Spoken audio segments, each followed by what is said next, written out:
S'il faut comparer les activités des ADEF pendant les années précédentes avec cette année 2023, donc l'année passée, il faut dire que l'ennemi a changé beaucoup.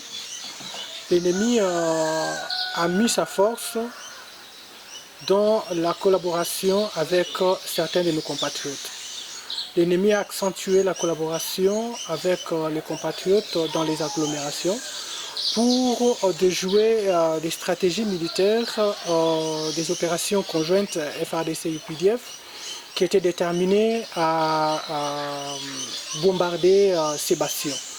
Pendant les opérations conjointes, nous nous sommes focalisés sur le bastion phare comme le bastion de Mwalika qui constituait le noyau de l'ennemi. Et l'ennemi a compris ça et a changé de méthode pour s'installer à Bolongo pendant l'année 2023 et recruter les collaborateurs dans la ville de Butembo, où nous avons également eu à arrêter certains collaborateurs, nous allons en parler. Mais vous allez comprendre que pendant 2023, l'armée a mis sa confiance dans ses collaborateurs qui étaient sur le terrain.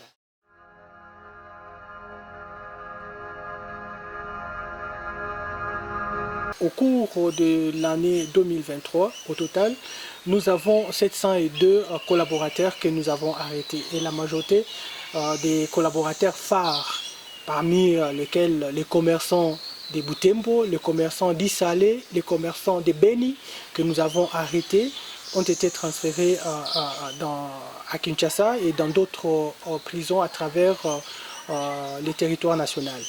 Donc c'est pour vous dire que nous avons subdivisé nos opérations en deux phases. Les opérations militaires avec nos troupes engagées pour traquer les terroristes MTM USCAP et aussi d'autres opérations de démantèlement des réseaux de collaborateurs qui nous ont permis vraiment d'arrêter ce qui donnait vraiment la main forte à ces terroristes.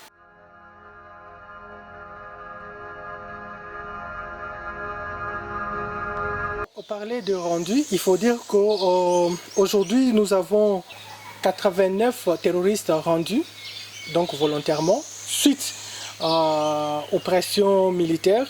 Ils ont compris qu'ils n'avaient pas autre choix que de se rendre. Parmi les 87, un commandant s'est rendu, qui a été recruté dans les territoires de Rutshuru. Avec sa famille, il est entré en brousse pour faire le djihad contre la République. Et nous avons démantelé ces mouvements. Et au cours des opérations dans les secteurs de Rwenzori, au cours de cette opération, nous avons réussi également à neutraliser Feza Moulalu, qui était commandant des opérations ADEF dans le Rwenzori, ce qui nous a permis de nettoyer tous les Rwenzori. Et après sa mort, chez Issa Zabadora s'est rendu personnellement avec ses gardes du corps et aussi avec toutes ses armes. Donc c'était vraiment un succès pour nous au cours de cette année où nous avons vu au total 89 terroristes MTM USCAP se rendre. Ça ne s'est jamais fait pendant les années précédentes. Et c'est pour vous dire que non seulement la coalition FARDC-UPDF a fait beaucoup un travail dans les secteurs de Rwenzori et aussi a fait un travail dans la vallée de Mwalika parce que cette vallée égorgeait beaucoup de chefs leaders. C'était vraiment un noyau où les ADF s'est organisés et pour envoyer des commandants aller venger, aller commettre des exactions dans plusieurs villages à travers notre zone de responsabilité.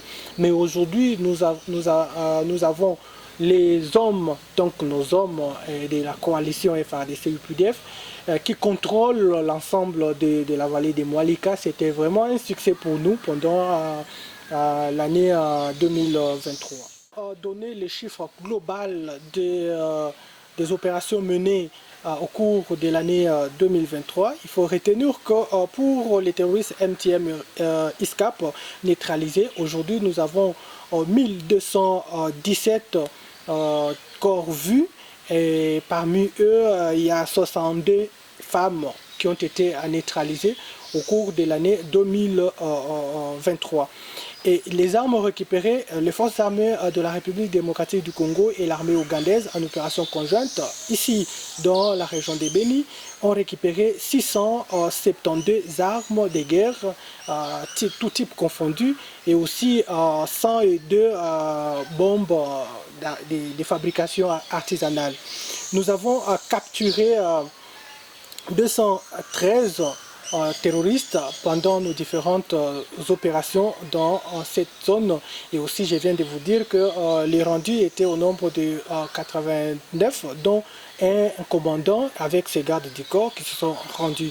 Et s'il faut parler aussi des compatriotes libérés, parce que dans chaque guerre, il y a toujours les compatriotes qui ont reçu soit à se libérer pendant que nous, on était engagés dans les opérations de pilonnage aérienne et aussi pendant que nous, on attaquait des campements et qu'ils ont l'occasion de libérer. Au total, nous avons 903 compatriotes libérés pendant nos différentes opérations, dont 317 femmes et 300 mineurs. Il y a plusieurs bastions ADF qui ont été récupérés par les FARDC et aussi l'armée ougandaise dans ces opérations. Mais il faut dire que les bastions phares restent la vallée des Mwalika et plusieurs bastions qui étaient le long des rivières Semuliki et aussi les bastions qui étaient à Kavinyonge. Et à Kavinyonge, il y avait déjà l'ennemi qui s'était scindé en deux groupes parce que suite aux opérations, aux morts enregistrées dans le camp des terroristes, et les ADF étaient déjà divisés en deux groupes. Il y avait un groupe qu'on appelle PIL qui était basé du côté de Kavinyonge et conduite par un certain Mouzaya et qui a été neutralisé par les deux forces engagées dans les opérations conjointes. Et aujourd'hui, nous avons affaire qu'à un seul groupe qui est dirigé maintenant par les fameux Msabaluku.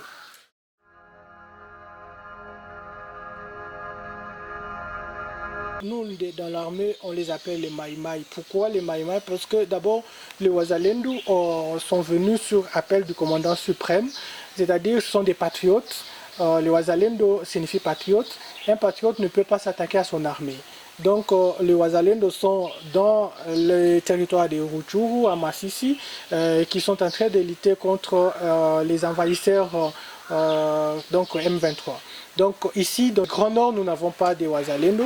Nous avons affaire à des gens qui sont armés, qui s'attaquent parfois aux services de défense et de sécurité et que nous avons pris des dispositions de les neutraliser tout simplement. Quels que soient ceux qui sont derrière eux, nous faisons notre travail en tant qu'armée. S'il faut parler en termes des groupes armés, nous avons connu pendant l'année 2023 des difficultés dans la chefferie de Bachou avec le groupe Baraka. Dieu merci, au début de cette année, nous venons de neutraliser les Baraka Kopo qui a beaucoup commis des massacres contre la population et aussi contre les services de sécurité, même en pleine ville de Butembo. Rappelez-vous de la mort du colonel de la police qui a été Bavon, qui a été tué pendant plusieurs manifestations dans la ville de Butembo. Nous avons toujours dit que la population est infiltrée, mais comme on nous donne toujours raison après, et vous avez vu que nous avons non seulement perdu ces grands officiers de la police, mais aussi nous avons perdu les grands combattants FARDC et en pleine ville de Butembo, et aussi les policiers et même les armes perdues pendant leurs attaques. Mais Dieu merci, avec la mort de ces Maï Maï, nous pensons que les choses vont s'améliorer.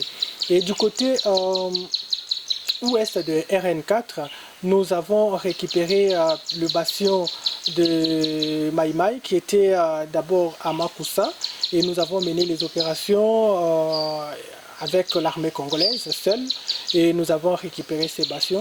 Et au début de cette année, 2024, nous avons vu comment Mangina a été bougé par certains groupes Maï Maï qui s'attaquaient aux forces de l'ordre. Mais nous avons fait notre travail conformément à la constitution, aux lois des pays, et aujourd'hui la cité de Mangina commence à retrouver son calme et la paix d'antan. Justement, concernant l'infiltration des collaborateurs des ADF dans nos agglomérations, nous mettons pour cette année 2024, nous mettons un cas particulier, l'attention particulière sur les cas de nos compatriotes filles qui ont été kidnappées pendant quelques mois et engrossées par ces terroristes. Nous ne voulons pas qu'il y ait cette relation entre nos citoyens et les terroristes en brousse. Nous avons des commissions, nous travaillons en partenariat avec des ONG non gouvernementales qui s'occupent au quotidien de l'intégration de ces terroristes dans leur milieu, j'allais dire ex-terroristes, dans ces milieux d'origine.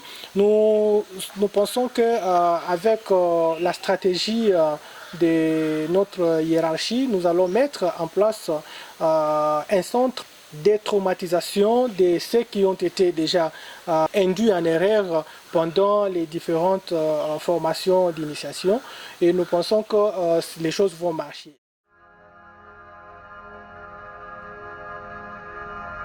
Donc, la bonne méthode, c'est continuer avec les deux opérations à la fois, c'est-à-dire les opérations de démantèlement des réseaux des collaborateurs à travers les agglomérations, parce que ça montrait vraiment l'efficacité. Et aussi, nous avons démantelé un grand réseau qui était basé à Bolongo, qui fournissait l'ennemi en produits pharmaceutiques. Et c'était vraiment un succès pour nous. Et pourquoi pas ne pas continuer avec ça pour donner la paix à notre population. Mais nous allons améliorer aussi du côté opération, à intensifier avec nos bombardements sur les agglomérations qu'occupent maintenant les terroristes qui se sont échappés pendant les opérations de 2023. Vous avez comme impression, nous avons ensemble comme impression que l'ennemi est en train d'émigrer vers l'ouest de RN4. Et là, je vous informe directement que l'armée est déjà en action, et avec l'armée ougandaise. Nous sommes en train de bombarder actuellement la forêt de Tingi-Tingi du côté Ituri, et les bilans et les opérations évoluent positivement, et nous pensons que ça sera vraiment un succès pour nous et pour notre population.